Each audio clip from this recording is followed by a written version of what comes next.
Na wazee wa Miyot wa jamii ya Kipsigis wamefanya maombi maalum katika mlima wa Emuru wa Dikir kwa heshima ya marehemu Joanna Ng'eno aliyeaga dunia kufuatia ajali ya ndege pamoja na watu wengine 5.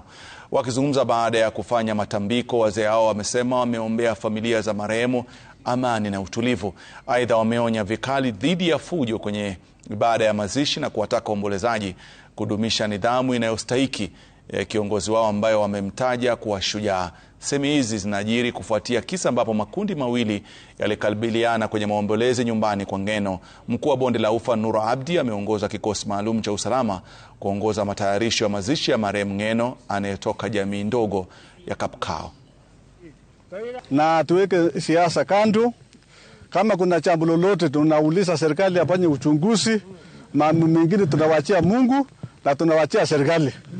Na wakati mwili wa Ng'eno taletwe, tumesema watoto wa jamii wa Kipsigis na wale ambao watakuja kesho waweka amani.